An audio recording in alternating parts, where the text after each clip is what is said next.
जो आज मैंने आपका जज्बा, जुनून, शऊर, जो आपका देखा है, 5 महीने से मैं जलसे कर रहा हूं। 5 महीने से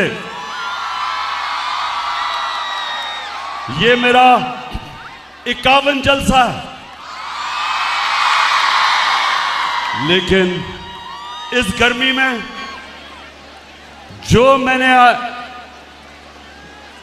आपका जुनून देखा है, और खास तौर पे जो मेरी बहनें सामने बैठी हैं, माशाल्लाह इतनी गर्मी में और इतनी देर आपको इंतजार करनी पड़ी, उसकी मैं माजरत करता हूं। वजह उसकी ये कि आज सारे पाकिस्तान में अवाम निकली हुई है आज सड़कों पे, और ये रहीम यार खान से जो मेरा खिताब है वो सारे पाकिस्तान में जा रहा है। तो उधर से दरखास्त आई थी कि 8 बजे से पहले तकरीर ना करना, क्योंकि लोग जमा हो रहे हैं। तो मैंने उनके लिए आपको इंतजार करवाई। मैं फिर से माजरत करता हूं आपसे, इस गर्मी में आप बैठे भी रहे, और जो माशाल्लाह मैं देख रहा हूं वहां से, जिस तरह फिर से आपके जज्बे और जुनून को सलाम पेश करता हूं। अच्छा रहीम खान, सबसे पहले हमारी कोशिश कि जो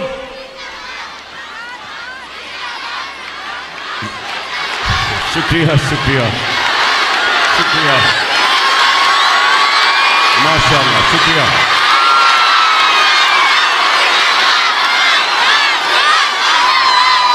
बहुत शुक्रिया आपका, बहुत शुक्रिया। मैं सिर्फ आज जो हमारे सैलाब में मुतासिर हमारी बहन भाई बच्चे जितने भी वो मुतासिर हैं, हम सबको जितनी भी हम कोशिश कर सकें इनकी मदद करने के लिए, मैं अपने सारे पाकिस्तानियों को आज कहता हूं कि हम उनकी थोड़ी सी भी मदद करें या ज्यादा करें जरूर, क्योंकि वो मुश्किल में है। और खास तौर पे सिंध में मैंने यहां आने से पहले पूरे ट्रक भिजवाए हैं सिंध के अंदर, क्योंकि वहां लोगों को मुश्किलात हैं, भूख है, उनके सर पे छत नहीं है, चारों तरफ पानी है। तो इंशाअल्लाह एक तो ये भिजवाए, और इंशाअल्लाह मैंने पैसे इकट्ठे किए हैं 3 टेलीथॉन में, और आपको खुशी होगी कि 8 घंटे में पाकिस्तानियों ने 14 अरब रुपया, 1400 करोड़ रुपया दिया मुझे। कैसी है ये राहे अमल, आओ हम सब साथ चले। तो ये है हमारे पाकिस्तानी। अगर उनको ये एतमाद हो जाए कि हमारा पैसा सही जगह जा रहा है, कोई कौम दुनिया में पाकिस्तानियों से ज्यादा खुले दिल की कौम नहीं है। लेकिन मुझे अफसोस हुआ कि हमारा क्राइम मिनिस्टर और जो बिलावल भुट्टो अभी तक उर्दू सीख रहा है। 14 साल हो गए, 14 साल। अंग्रेज भी 2 सालों के अंदर उर्दू बोल रहे हैं, वो 14 साल अभी भी उर्दू नहीं बोल सकता। तो ये दोनों अमेरिका गए हुए हैं। मैं सबसे पहले इनसे सवाल पूछता हूं कि वो तुम क्या करने गए हो अमेरिका? अजाब आया हुआ है, अल्लाह का इम्तिहान पाकिस्तान पे आया हुआ है। सारी दुनिया, वो एक अमेरिकी एक्ट्रेस भी आई हुई है सैलाब मुतासरीन की मदद करने, तो आप यहां से उठ के उधर किधर चले गए हैं? वहां क्या कर रहे हैं? पहले तो मैं ये बता दूं कि वहां महंगे तरीन होटलों के अंदर ठहरे हुए हैं, महंगे तरीन होटलों में। एक तरफ शहबाज शरीफ भीख मांगने जा रहा है, और दूसरी तरफ जिनसे भीख मांग रहे हैं उनको शो मारने के लिए सबसे महंगे होटलों में ठहरे हुए हैं। जरा पहले, अच्छा मैंने आज आपको बड़ी वीडियोस दिखानी है।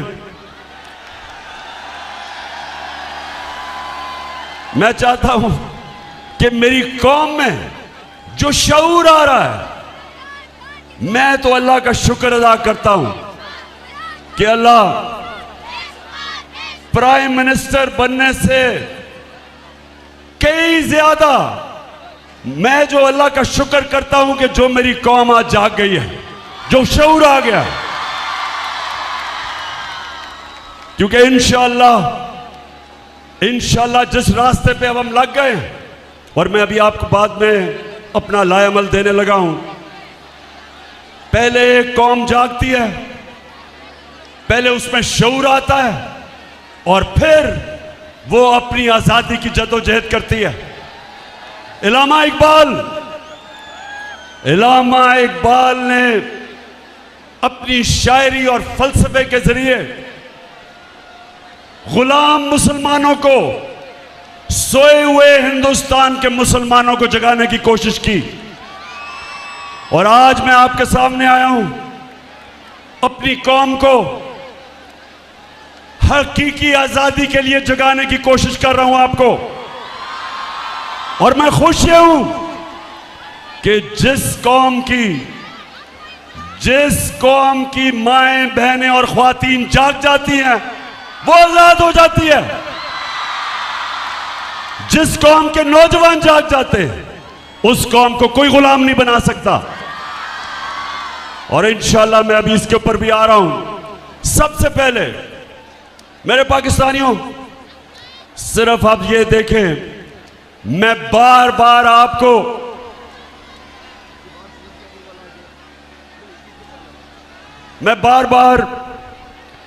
आपको एक बताना चाहता हूं कि आप एक अजीम कौम हो। हमारा मसला इस मुल्क के लीडर हैं। कौम गैरतमंद, कौम आजादी चाहती है, कौम खुददार है। कौम उस नारे के ऊपर पाकिस्तान बना था जो आपके सबके दिलों के अंदर वो नारा है कि पाकिस्तान का मतलब क्या? ला इलाहा इल्लल्लाह के नारे पे एक गैरतमंद कौम बनती है। जब वो अल्लाह से दावा करते हैं कि अल्लाह तेरे सिवा किसी के सामने नहीं झुकते। अब मैं आपको दिखाना चाहता हूं कि उस कौम का जब इस तरह का लीडर आता है, वो देखें जरा।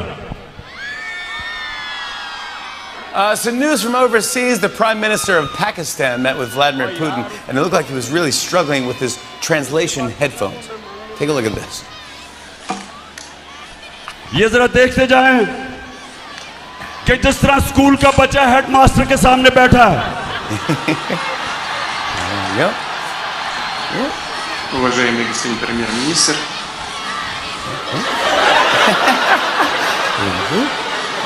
काम पे टांग रही है।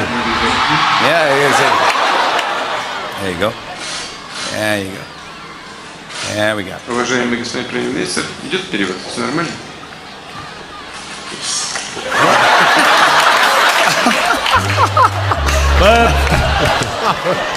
That guy is the leader of 220 million people. I just want to let you know.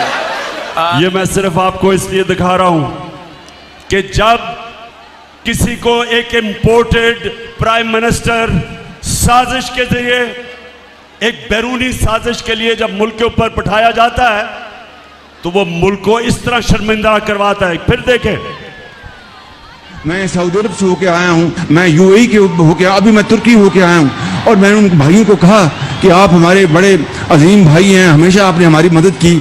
और मैंने यही कहा, जब मैं आया हूँ तो आप समझेंगे शायद ये मांगने आया है। मैं मांगने नहीं आया, लेकिन मजबूरी है।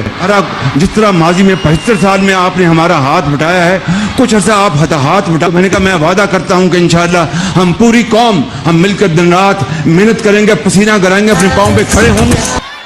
अब सुनो,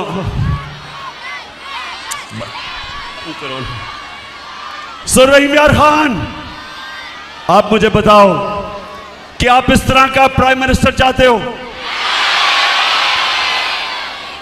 अभी जरा आप देखें, ये जरा देखें कि यूनाइटेड नेशंस का सेक्रेटरी जनरल आया जब पाकिस्तान, वो बेचारा फ्लड मुतासरीन के लिए आया था देखने के लिए, तो ये जरा देखें क्या करता है वो शहबाज शरीफ। Thank you very much, General Secretary.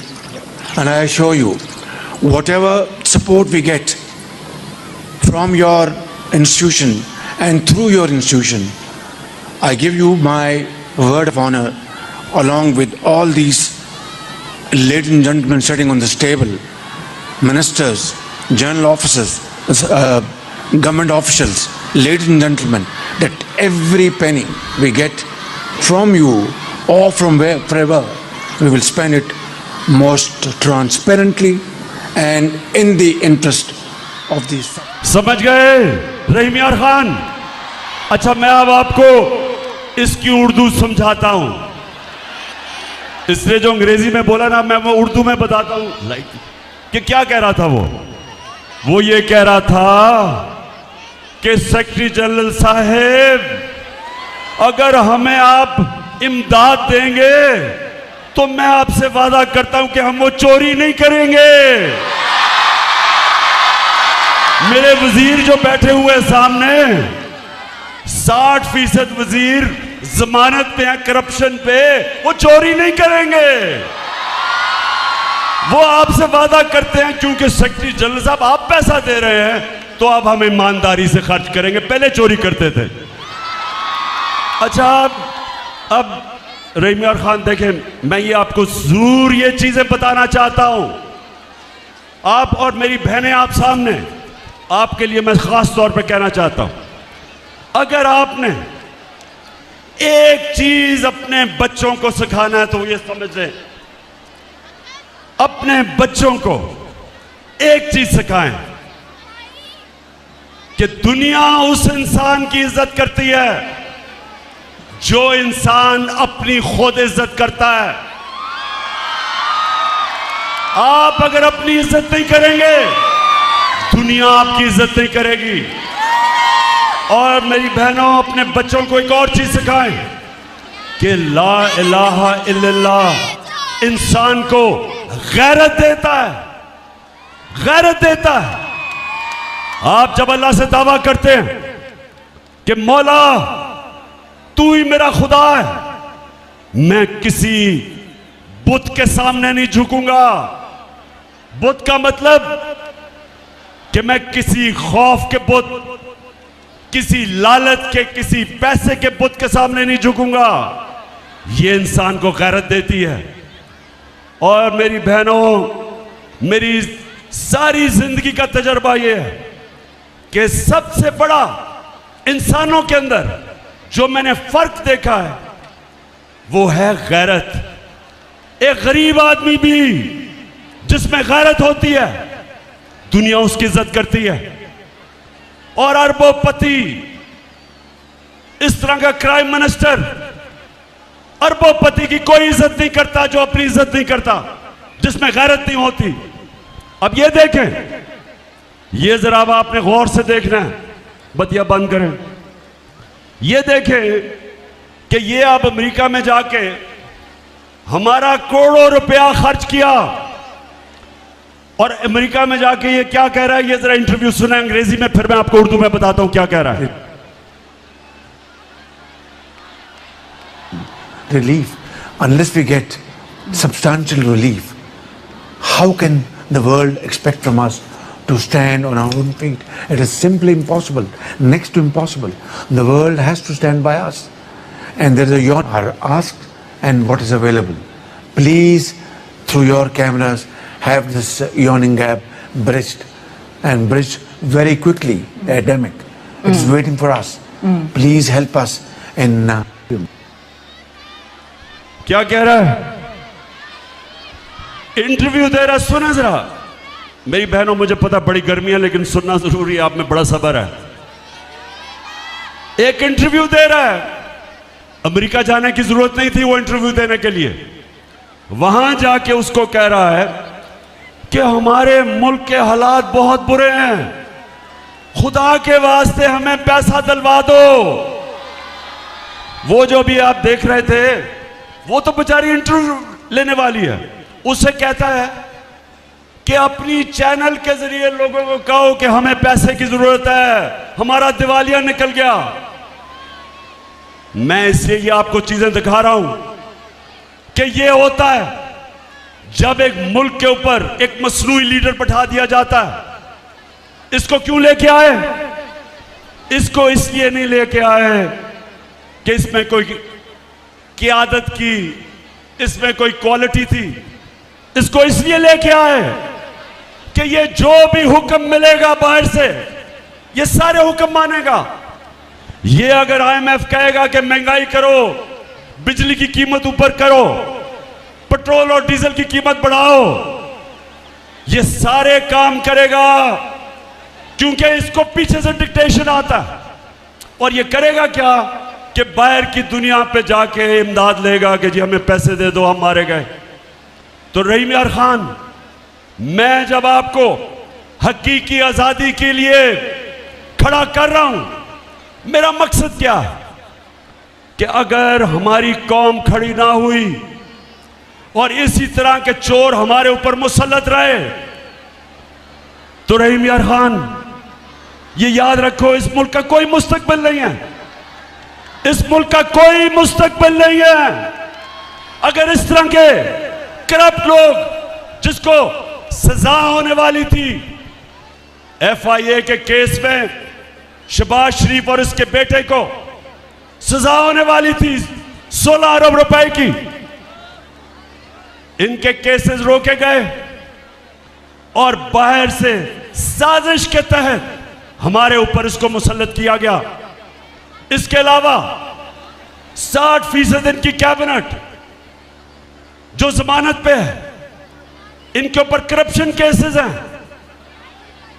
एक तरफ दुनिया से भीख मांग रहे हैं, एक तरफ सिंध में सैलाब आया हुआ है, एक तरफ हम कह रहे हैं कि हमारे पास पैसे नहीं हैं, और दूसरी तरफ ये जो कैबिनेट आई है और ये जो इंपोर्टेड हुकूमत आई है, इन्होंने नैब का कानून बदल के इस कौम का 1100 अरब रुपया माफ करवाया है। 1100 अरब रुपया जो चोरी किया हुआ था, इन्होंने NRO लिया, इन्होंने आके अपने आप को दिया, माफ करवाया। जो पैसा आपका था, जो पाकिस्तानी कौम से चोरी हुआ था, तो इनका मकसद अपनी चोरी बचाना था। बाहर के लोग जो इनको मुसल्लत किया, उनका मकसद यहां ऐसी क़यादत हो जिसको वो कंट्रोल कर सकते हैं। और इसलिए मैं जो अभी आखिर में आपको लायामल दूंगा, हमने तैयारी करनी है पाकिस्तानियों अपनी हकीकी आजादी के लिए। हमने अपनी हकीकी आजादी के लिए निकलना पड़ेगा। हमें कभी भी किसी कौम को आजादी प्लेट में नहीं दी गई, आजादी के लिए जद्दोजहद करनी पड़ती है, आजादी के लिए कुर्बानियां देनी पड़ती हैं। मैं अब अपनी कौम के सामने 2-3 चीजें अब आपके सामने रखने जा रहा हूं। मैं चाहता हूं कि बड़ा गौर से मेरी बात सुननी है, क्योंकि सारे जितने भी आज जिधर भी पाकिस्तान में मेरी कौम निकली हुई है, मैं आज आप सबको पैगाम देना चाहता हूं। मेरी कौम, एक बात याद रख लो, कि जब एक कौम, जिस तरह मेरे नबी सल्लल्लाहु अलैहि वसल्लम अल्लाह के आखिरी पैगंबर, उन्होंने जो 1500 साल बाद पहले की थी, सब याद रख लें। उन्होंने कहा था कि वो कौमें तबाह हो जाती हैं, वो कौमें तबाह हो जाती हैं जिधर छोटा चोर चोरी करे तो जेल में, और ये बड़े डाकू जो मुल्क को लूट के पैसा बाहर लेके जाते हैं, जो कौम इनको सजा नहीं दे सकती, वो कौम अपनी तबाही के रास्ते पर निकल जाती है। आज रहीम यार खान, आज अगर हम चुप करके ये कबूल कर लें कि 1100 अरब रुपया जो इस कौम को चोरी किया इन्होंने और इनको हमारे ऊपर मुसल्लत किया, और अगर हम ये कबूल कर लें इस चोरी को, और अगर हम गुलामों की तरह इनसे अपनी आजादी छीनने की ना कोशिश करें और मान जाएं गुलामी, तो मेरे सारे पाकिस्तानी जो देख रहे हो, हमारा कोई मुस्तकबिल नहीं है। अगर इसी तरह जिंदा रहना है कि हमारा सरबराह बाहर जाके हाथ फैलाए और पैसे मांगे इस तरह कि जी हम तबाह हो जाएंगे अगर आपने पैसे ना दिए, पैसे मांगने के लिए हर आपकी खिदमत करने के लिए तैयार है। जो भी पैसा देगा, पाकिस्तानियों याद रखो, वो आपकी आजादी का सौदा करेगा। इस मुल्क की सॉवरेंटी, वो सॉवरेंटी के ऊपर सौदा करेगा। कोई, वो कहते हैं there is no free lunch, कोई चीज मुफ्त नहीं आती। पहले आपने 30 साल इन दोनों ने हुकूमत की, मुल्क का दिवालिया निकाला, मुल्क को मकरूज किया, और आज वही लोग आज बाहर जा रहे हैं पैसे मांगने के लिए। क्यों लोग इनको पैसे नहीं देते? क्यों लोग इनको पैसे नहीं देते? बताएं, क्यों नहीं पैसे देते?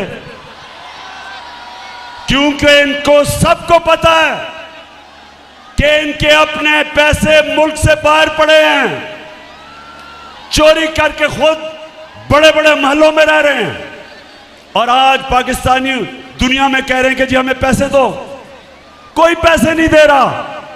जो सिंध के अंदर और बलूचिस्तान में खास तौर पे जिस तरह का फ्लड आया, आज दुनिया को, पाकिस्तान को पैसा देना चाहिए था, लेकिन दुनिया को पता है कि इस वक्त की क़यादत आसिफ जरदारी और ये शरीफ 30 साल से ये चोरी कर रहे हैं। बाहर के अखबारों में इनकी चोरियों के ऊपर लिखा हुआ है, बाहर के मीडिया पे इनकी डॉक्यूमेंट्री चोरियों की चली हुई है। कभी भी वो इनको पैसे नहीं देंगे, जिसकी वजह से सिंध के और बलूचिस्तान के, खास तौर पे इन दो सूबों की बात कर रहा हूं, सैलाब के मुतासरीन मुश्किल में हैं। तो मैं आज अपनी कौम के सामने, रहीम यार खान कौम के सामने आज मैं जो बात करना चाहता हूं वो ये कि देखें, मेरी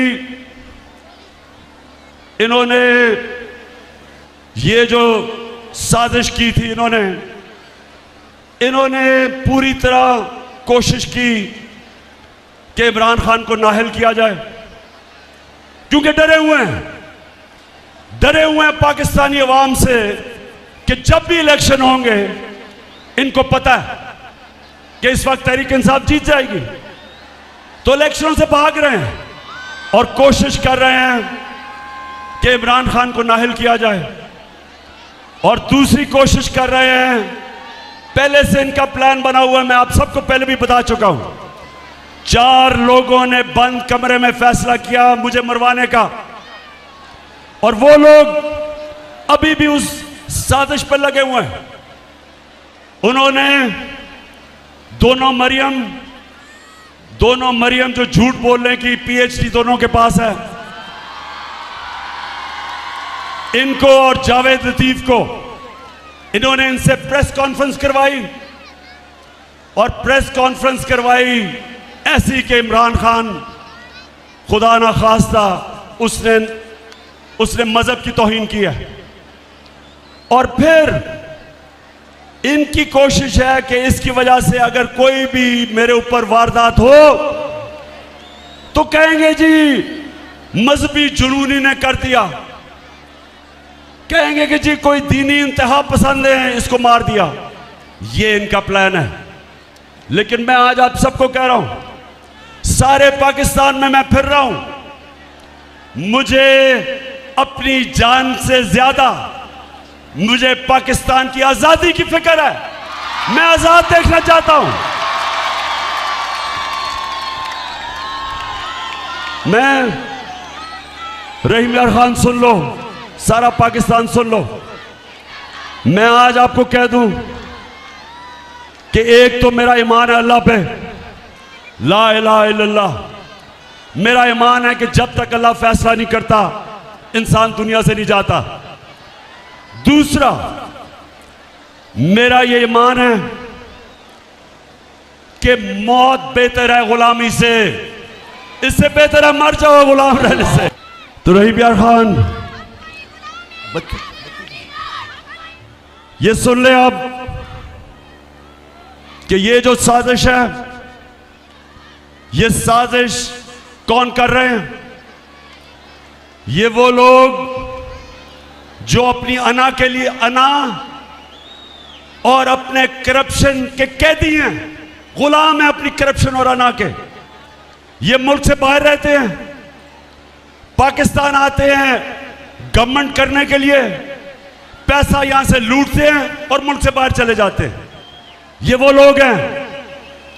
इनके साथ एक साजिशी टोला मिल के कोशिश कर रहा है, पूरी मुल्क के कोशिश कर रहा है कि हम इन चोरों की गुलामी करें। तो मैं आज अपनी सारी कौम के सामने कहता हूं कि अगर मुझे अल्लाह पे यकीन है कि जिंदगी मौत उसके हाथ में है, इज्जत जिल्लत उसके हाथ में है, रिस्क उसके हाथ में है, तो मैं अपनी सारी कौम को कहता हूं कि आप भी सब खौफ के बुत को तोड़ दो, खौफ की जंजीरें तोड़ दो। सारी कौम को मैं कहता हूं कि आप तैयारी करें, आप मेरी कॉल की तैयारी करें, क्योंकि मैंने फैसला किया है कि मैंने किसी सूरत इन चोरों को किसी सूरत कबूल नहीं करना। रहीम यार खान, जो आज हो रहा है, हर रोज हम सुनते हैं कि इनके केसेस माफ हो रहे हैं। अब हम ये सुन रहे हैं कि इसहाक डार पाकिस्तान आने वाला है। वो इसहाक डार जिसने हुदैबा पेपर मिल में गवाही दी हुई है कि वो शरीफ खानदान का यहां से पैसा मनी लॉन्डर होकर बाहर जाता था। लंदन में काजी फैमिली थी, उसके जरिए फिर वापस पैसा आता था रेमिटेंस के नाम पे। बीबीसी की एक फिल्म बनी है इस पे, इसके ऊपर पूरी तफ्तीश हुई है। इसने खुद बयान दिया हुआ है कि मैं इस मुल्क से शरीफ खानदान के लिए मनी लॉन्ड्रिंग करके फिर वहां से पैसा लेके आता था रेमिटेंसेस दिखा के। उसके बाद ये नून लीग की हुकूमत थी, जब नून लीग की हुकूमत में यह प्राइम मिनिस्टर के जहाज में मुल्क से बाहर भागा। हमारी तो हुकूमत ही नहीं थी, अदलिया आजाद थी। किस चीज से इसको डर था? इसको डर था कि इसके पाकिस्तान से बाहर इसके और इसके बच्चों के पैसे पड़े हैं, जायदादें पड़ी हैं, इसलिए मुल्क से बाहर भागा था। और अब जो एनआरओ मिल रहा है और ये डील के तहत वापस लाया जा रहा है, पहले तो जो भी ये समझता है कि इसहाक डार ये मुल्क की माशत ठीक कर लेगा। अगर वो अब ठीक कर ले गया तो जब पहले हमें हुकूमत मिली थी पाकिस्तान की माशत बदतरीन हालत में थी, सबसे बड़ा खसारा था बैरूनी मुल्क का, वो छोड़ के गया। इसने हमारी एक्सपोर्ट्स जिससे मुल्क की आमदनी बढ़ती है वो रोक दी। इसने पाकिस्तान की माशत और इंडस्ट्री का तबाही कर दी। इसने किसानों का बेड़ा गर्क कर दिया। और अब ये कोई समझ रहा है कि वो आके इस मुल्क को ठीक कर देगा। कोई किसी गलत फहमी में ना रहे। हम अगर ये कोई समझता है कि ये आएंगे और हम इनकी चोरी, ये जो मुल्क लूट रहे हैं, केस माफ करवा रहे हैं, हम भेड़ बकरियों की तरह हम चुप करके ये तमाशा देखेंगे। मैं आज सारों को पैगाम देना चाहता हूं, मैं फिर से कहता हूं, जब तक मेरे में जान है मैं निकलूंगा इसके खिलाफ, मैं अपनी कौम को निकालूंगा। आज जो मुल्क की माशत है वो खुद ही शहबाज शरीफ ने न्यूयॉर्क में जाके कह दिया कि हमारा दिवालिया निकलने लगा है, हम अपने कर्जों की किस्तें वापस नहीं कर सकते, हमारे मुल्क के हालात बहुत बुरे हैं। तो मैं आज उन सब से पूछता हूं जिन्होंने यह साजिश करके हमारी हुकूमत हटाई थी, मैं आज इन सब से पूछता हूं कि आज आप सारी कौम के सामने जिम्मेदार हैं। जो आपने इस मुल्क से किया, वो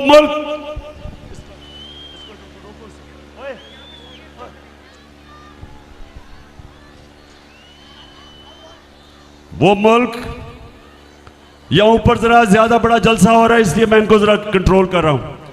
वो मुल्क, सुने जरा, हमारी जो मायशत थी, हमारे तीसरे और चौथे साल में 17 साल के बाद हमारी मायशत की बेहतरीन परफॉर्मेंस थी। 5.6% तीसरे साल और 6% चौथे साल हमारी मायशत तरक्की कर रही थी। 17 साल के बाद हमारी इंडस्ट्री ऊपर आ रही थी। हमारे किसानों को जो हमने पैकेज दिया, 4 फसलों में रिकॉर्ड प्रोडक्शन थी, रिकॉर्ड पैदावार थी। 4 फसलों में इंडस्ट्री भी आगे जा रही थी, हमारे किसान भी खुश था, हमारे मुल्क की दौलत में इजाफा हो रहा था। रिकॉर्ड हमारी एक्सपोर्ट्स थी, 32 अरब डॉलर की रिकॉर्ड एक्सपोर्ट्स, यानी कि रिकॉर्ड डॉलर मुल्क में आ रहा था। ओवरसीज पाकिस्तानीज ने रिकॉर्ड पैसा रेमिटेंसेस भेजे थे, 31 अरब डॉलर। आईटी, पहली दफा हम अपनी इंफॉर्मेशन टेक्नोलॉजी को उठा रहे थे। 2 सालों में 70% इजाफा हुआ उनकी एक्सपोर्ट्स में। हमारा टैक्स कलेक्शन पाकिस्तान की तारीख के सारे रिकॉर्ड तोड़ दिए और हमने अपनी कौम को महंगाई से बचाया हुआ था। हमने लोगों को बिजली की महंगाई और डीजल और पेट्रोल की महंगाई से बचाया हुआ था। हमारे जमाने में 150 रुपया लीटर पेट्रोल और डीजल था, आज 250 रुपए जो पहुंच गया डीजल और 236 पे पेट्रोल।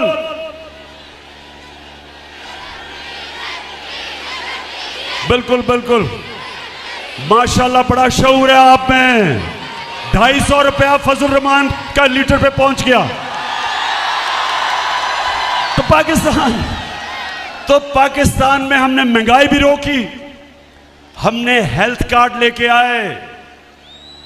पहली दफा मुल्क में 10 लाख रुपए की हेल्थ इंश्योरेंस हर खानदान के लिए पंजाब में और केपी में, कि किसी भी अस्पताल में जाके लोग अपना, कोई भी गरीब आदमी प्राइवेट हॉस्पिटल में मुफ्त इलाज करवा सकता था। एहसास प्रोग्राम हमारा सस्ते कर्जे, सूद के बगैर कर्जे घर बनाने में, किसानों के लिए कर्जे, छोटे दुकानदारों के लिए, छोटे सरमायाकारों के लिए।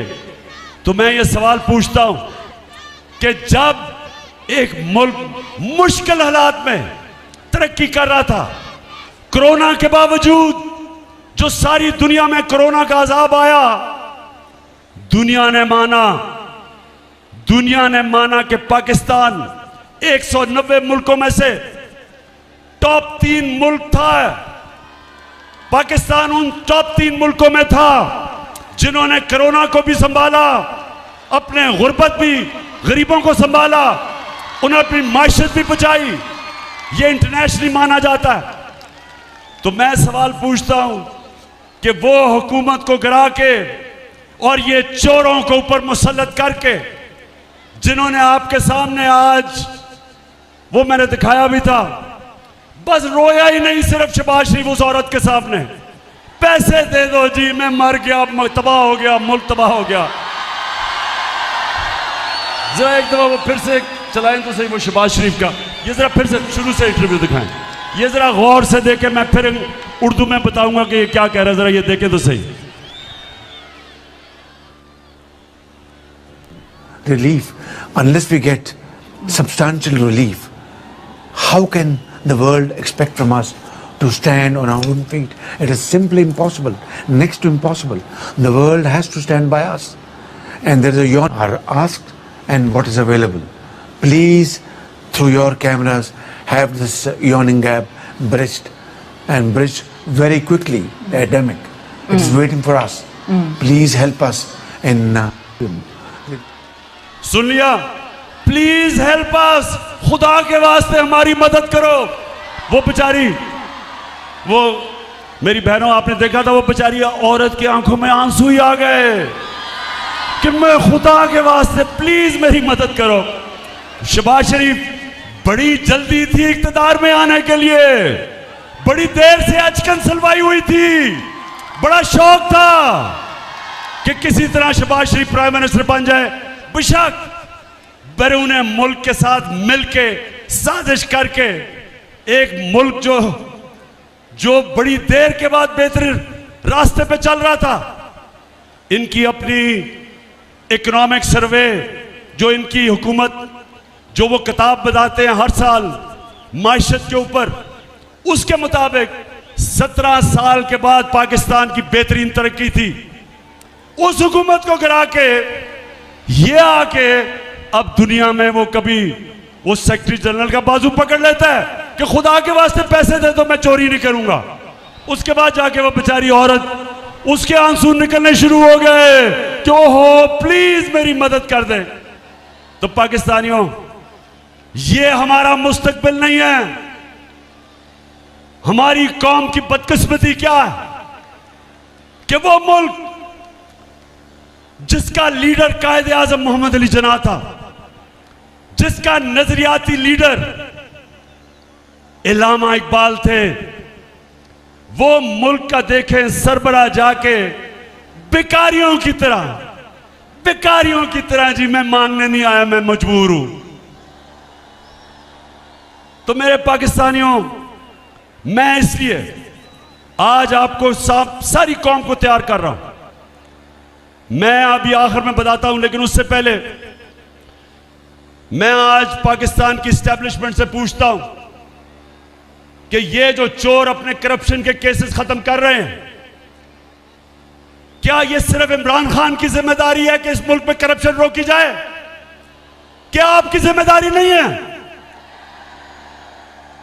क्या आप ये जो देख रहे हैं मुल्क में कि चोर जो 30 साल से चोरी कर रहे हैं और केसेस करप्शन के इनके दौर में बने हुए हैं, इनके दौर के केसेस हैं, और वो आज आके बारी बारी सारे अपने केसेस खत्म करवा रहे हैं और कौम को 1100 अरब रुपया जो कौम का चोरी किया हुआ था वो हजम कर रहे हैं।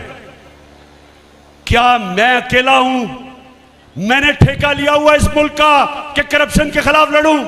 क्या और किसी की जिम्मेदारी नहीं है? हमारी एस्टेब्लिशमेंट कहती है ताकत उनके पास है, लेकिन वो कहते हैं हम तो न्यूट्रल हैं, हम तो किसी तरफ नहीं हैं।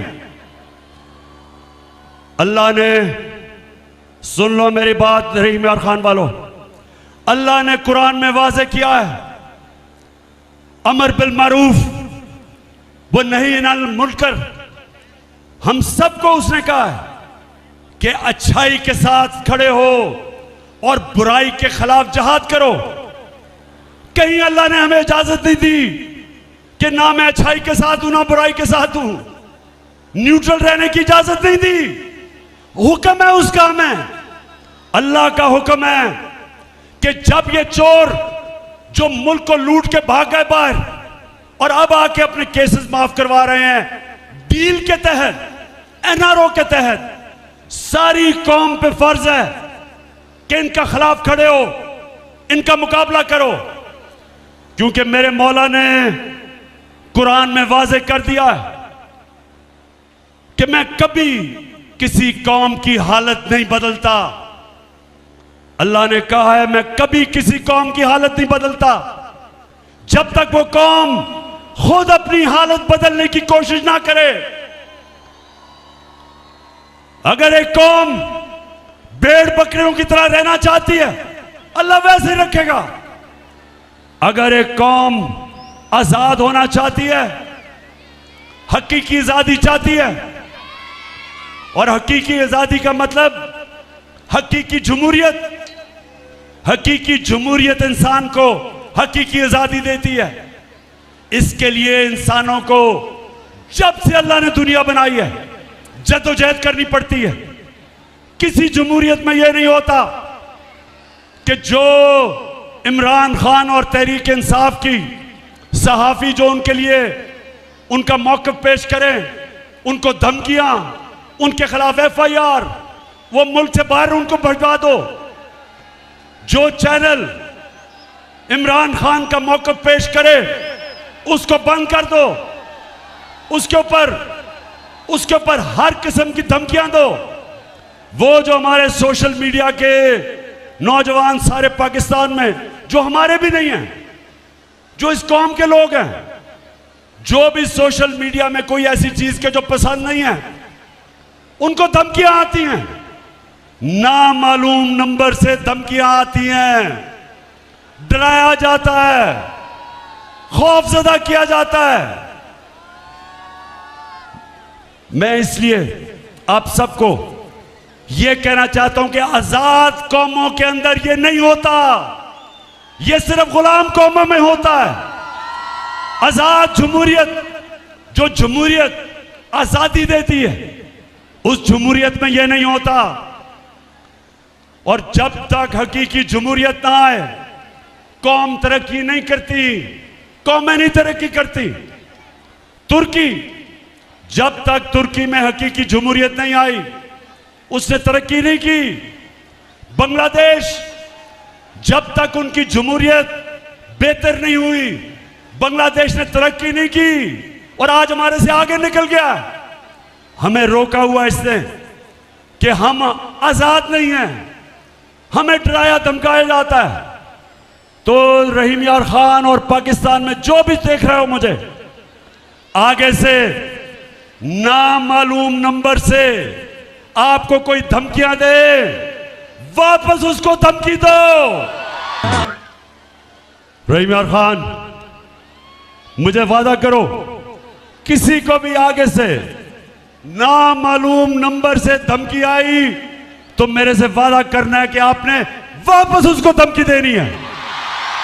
आपने उसे कहना है, जब वो धमकी दे, उसे कहना मेरा आइन, इस मुल्क का कानून मुझे इजाजत देता है आजादी राय पे, फ्रीडम ऑफ एक्सप्रेशन, ये मेरा बुनियादी हक है। और एक आजाद मुल्क की आजाद अदलिया उसको इजाजत देती है ये कि वो अपने हकूक के लिए खड़ा हो सके। और माशाल्लाह आज हमारी अदालतों ने बड़ी आगे बढ़े। हमारी अदालतें ऐसे नहीं थी पहले तो कंट्रोल थी। एक बड़ी जद्दोजहद के बाद आज हमारी अदालतें आजादी की तरफ जा रही हैं, कौम पूरी इनके साथ खड़ी हो और अदालतों को कौम के बुनियादी हुकूक की हिफाजत करने के लिए खड़ा होना चाहिए। अच्छा, अब एक और चीज, रहीम खान, ये याद रखना, मैं फिर से आपको दोहराता हूं, कभी कोई आजादी प्लेट पे रख के नहीं देता। कोई नहीं कहता कि आओ आजादी ले जाओ। इंसानी तारीख हमें यह बताती है कि कौम में अपनी आजादी जदोजहद करके, जहाद करके लड़ती हैं। यह वक्त आ गया मेरे पाकिस्तानियों, यह वक्त आ गया कि हम अपनी आजादी लें। ये जो चोर, ये जो डाकू, ये जो हमारे ऊपर मुसल्लत किए गए हैं, ये जो एनआरओ वाले, ये जो बाहर बैठ जाते हैं, मुल्क से बाहर बड़े बड़े महलों में रहते हैं, मुल्क को लूटने आते हैं और चोरी करके फिर बाहर चले जाते हैं। वक्त आ गया है पाकिस्तानियों, इनके सामने खड़ा होना। मैंने सुना एक बहुत बड़ा कातिल, मुजरिम, जो आजकल इंटीरियर मिनिस्टर बनाया हुआ है, ये याद रखें, इस हुकूमत में आपको कोई बड़ा ओहदा नहीं मिल सकता जब तक आपने कोई बड़ा जुर्म ना किया हो। जितने बड़े मुजरिम उतने बड़े ओहदे। तो राना सनाउल्लाह को उन्होंने इंटीरियर मिनिस्टर बनाया। राना सनाउल्लाह कहता कि अब जब ये तहरीक इंसाफ का धरना होगा इस्लामाबाद में, तो कहता मैंने आंसू गैस के लिए तैयारी की हुई है और मैंने पैलेट गन्स, यानी पैलेट गन्स भी तैयार किए हुए हैं। मैं राना सनाउल्लाह पहले तो पूछता हूं, वैसे तुम्हारे में अकल तो है नहीं, लेकिन मैं फिर यह पूछता हूं कि मुल्क की बदकिस्मती देखोगे, इस तरह का आदमी जिसको जेल में होना चाहिए, जो इनका अपना नून लीग का वजीर कहता है कि इसने 18 कत्ल किए हैं, वो आज हमें बता रहा है कि जमहूरियत क्या होती है। राना सनाउल्लाह, सबसे पहले ये मेरा हक है, मेरा जमहूरी हक है कि मैं पुरअमन एहतजाज करूं। जब हमारे जमाने में, मेरी गवर्नमेंट में, एक दफा कांपे टांगने वाली बिलावल, एक दफा वो बड़ा डराने आया हमें जी, कांपे टांग जाएंगी उसके धरने से। बड़ा सिंध से आया, पैसा खर्च किया, बेचारी सिंध कौम का पैसा वो भी खर्च करके पहुंचा इस्लामाबाद, तो पता चला कि अपनी कांपे टांग गई। कोई रुकावट नहीं थी उसके रास्ते में, कोई टीयर गैस शेलिंग नहीं हुई, कोई कंटेनर नहीं रखे, क्योंकि हम जमहूरियत में मानते हैं, हमने कोई नहीं रोका। और दूसरी तरफ 2 दफा धरना देने के लिए डीजल साहब पहुंच गए।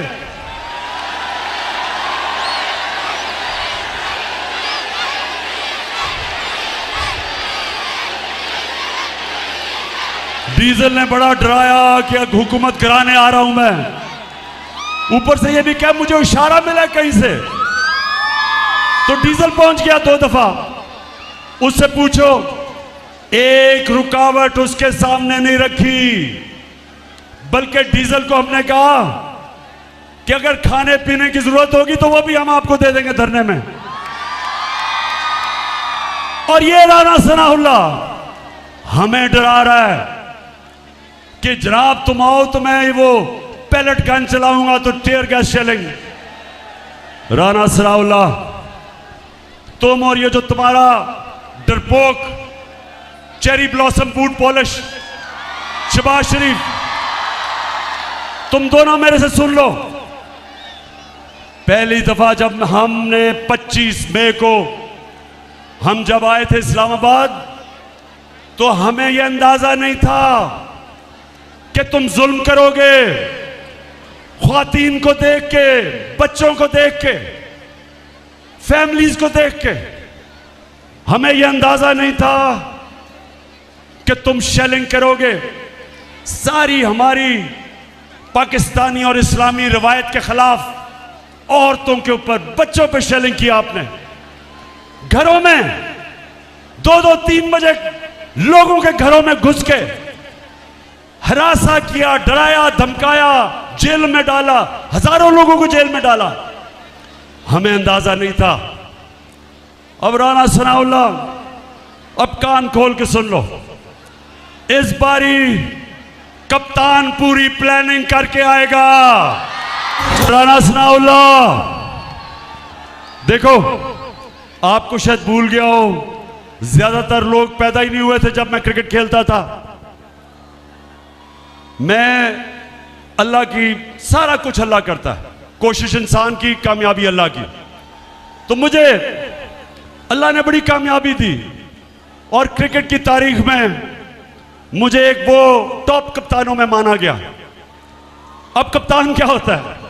सिर्फ सारी खेलों के अंदर एक स्पोर्ट के अंदर कप्तानी की जरूरत होती है, बाकी कोच ज्यादा अहमियत कोच की होती है। सिर्फ क्रिकेट में कप्तान की जरूरत पड़ती है क्योंकि उसको फैसले करने पड़ते हैं, वो फैसले जो किसी कप्तान को नहीं करने पड़ते। तो कप्तान की सबसे बड़ी क्वालिटी क्या होती है? वो सारा वक्त देख रहा होता है कि मेरा मुखालिफ क्या कर रहा है और मैं क्या करूंगा।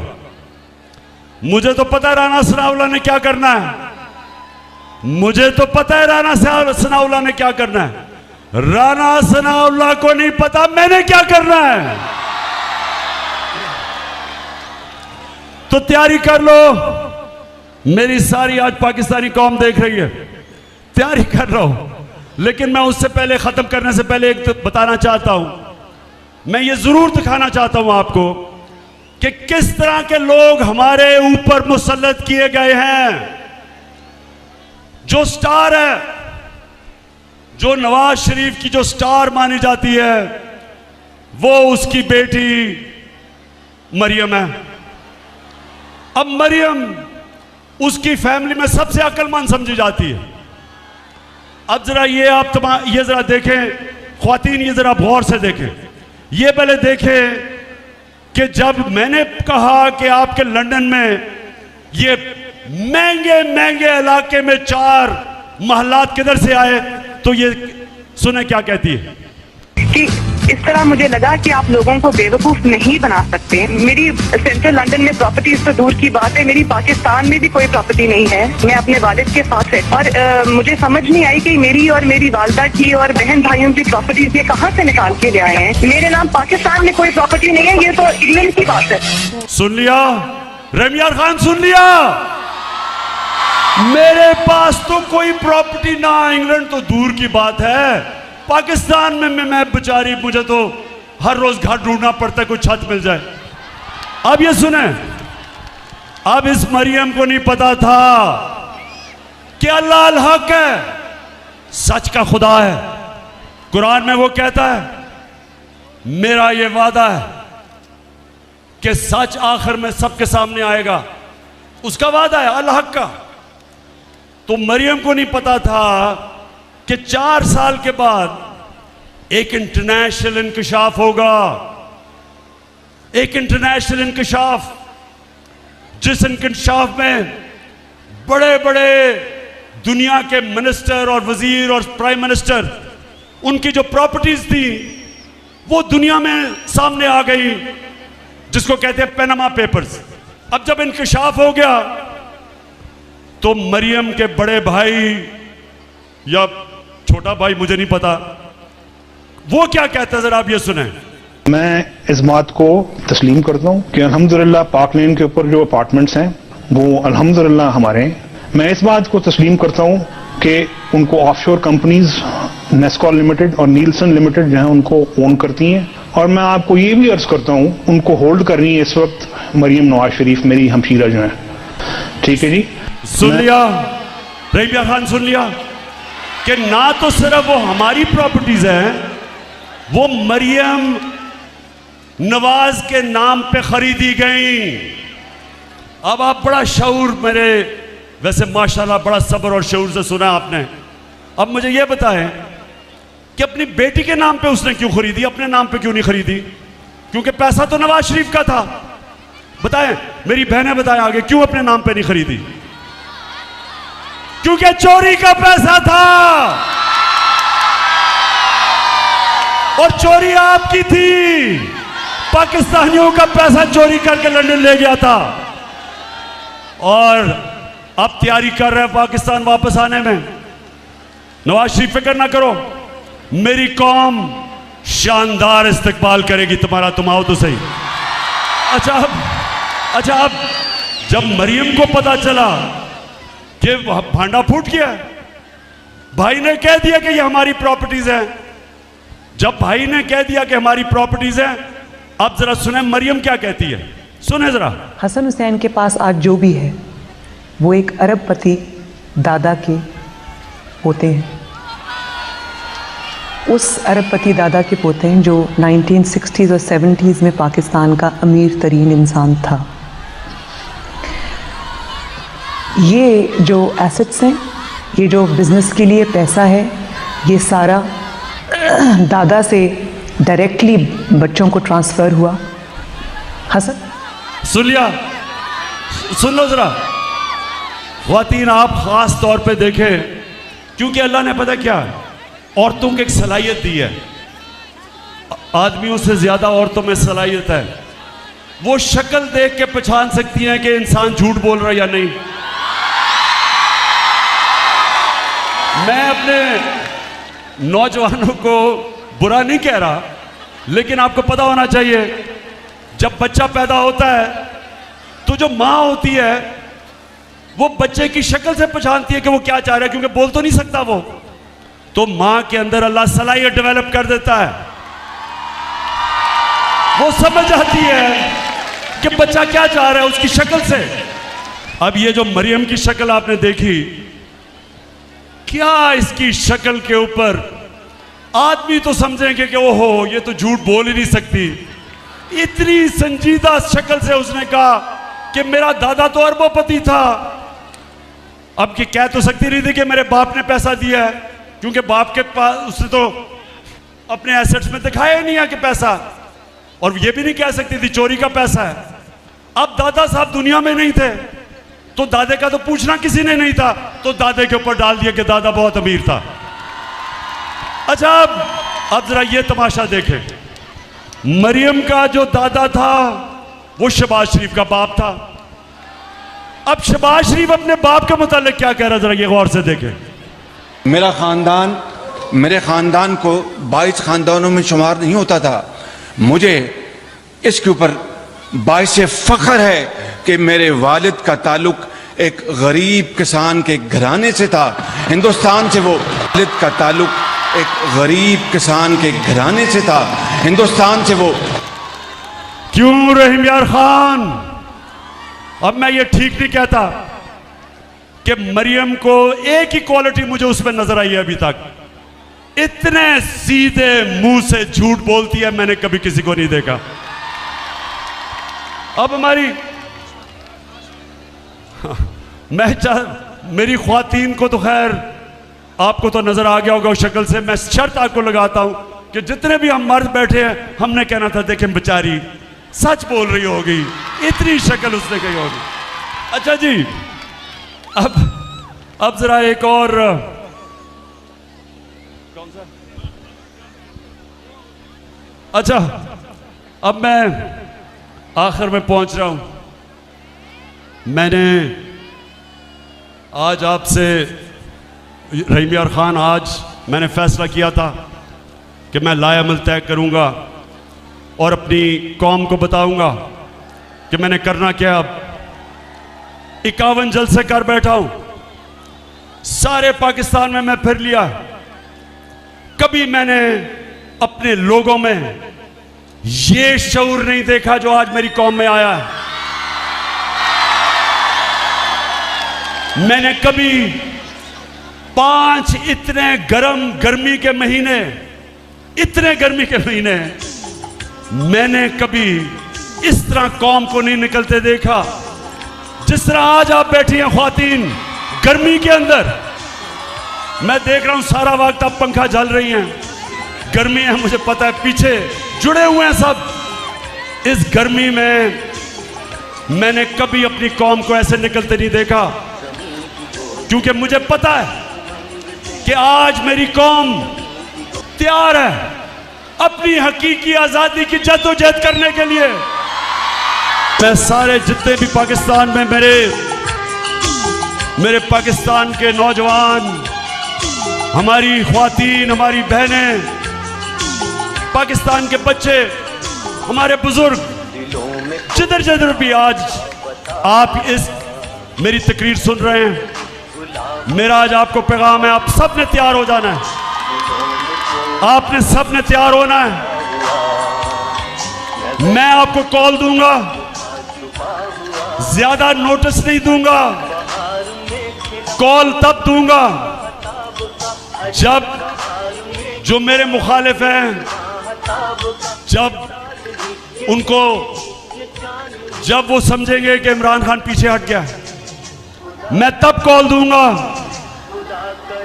और कॉल तब दूंगा जब मुझे पता होगा कि मेरी एक गेंद से तीनों की विकेटें गिरेंगी, तब दूंगा।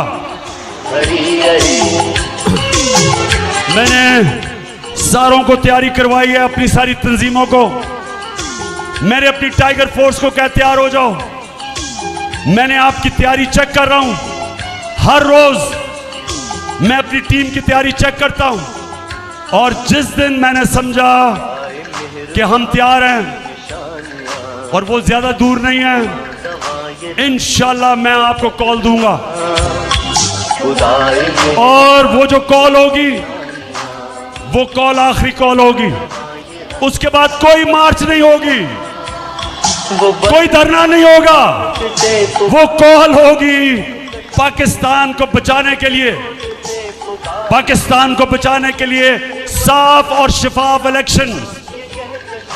अगर मैं चैलेंज करता हूं, कोई मुझे आज बता दे कि जिस तरह ये तेजी से मुल्क को तबाही की तरफ लेके जा रहे हैं, माशी बर्बादी की तरफ लेके जा रहे हैं, सिवाय साफ और शफाफ इलेक्शन के कोई दूसरा रास्ता पाकिस्तान के लिए नहीं।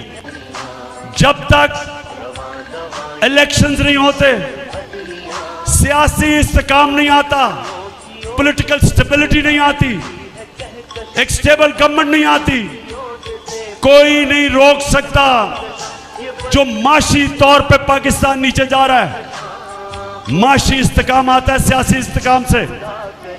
हम इलेक्शंस ये नहीं चाहते कि हमें इक़्तिदार चाहिए, हम इलेक्शंस इसलिए चाहते हैं कि ये मुल्क को तबाही की तरफ लेके जा रहे हैं, अवाम का माशी कत्ल कर रहे हैं, महंगाई में अवाम डूब रही है, चाहे वो किसान हो, चाहे वो सनतकार हो, चाहे वो घर में ख्वातीन देख रही हैं कि हर रोज कीमतें ऊपर जा रही हैं, बिजली के बिल नहीं लोग दे सकते, और अभी महंगाई और आनी है क्योंकि रुपया गिर रहा है। 33% पाकिस्तान का रुपया गिरा है, 33% इस मुल्क का रुपया गिरा है। इसका क्या मतलब है? आपके बैंक में जो पैसे पड़े हुए थे, अगर 100 रुपया था तो उसमें से 33 रुपए काट लें, 100 रुपए में से 33 रुपए कम हो गए।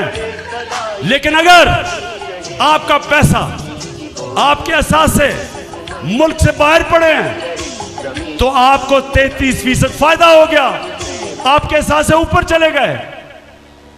और इसलिए मैं ये भी इस कौम को कहता हूं, कभी से इसके बाद कभी किसी पार्टी को वोट ना देना जिस पार्टी के सरबराह के पैसे और असासे मुल्क से बाहर पड़े हों, क्योंकि मुल्क में जब रुपया गिरता है उनको फायदा होता है, कौम को नुकसान होता है।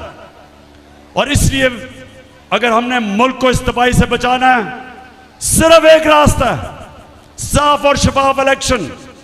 और हमारी जो तहरीक होगी, अब जब हम निकलेंगे इस बारी, जब तक साफ और शफाफ इलेक्शन की अनाउंसमेंट डेट नहीं मिलती, जब तक हमें तारीख नहीं मिलती, ये अब तहरीक रुकेगी नहीं। रहीम खान, आखिर में मुझे बताओ, आप तैयार हो? इंशाअल्लाह, इंशाअल्लाह। मैं फिर से सलाम करता हूं आपको, आपके जज्बे, जुनून और शऊर को। पाकिस्तान जिंदाबाद।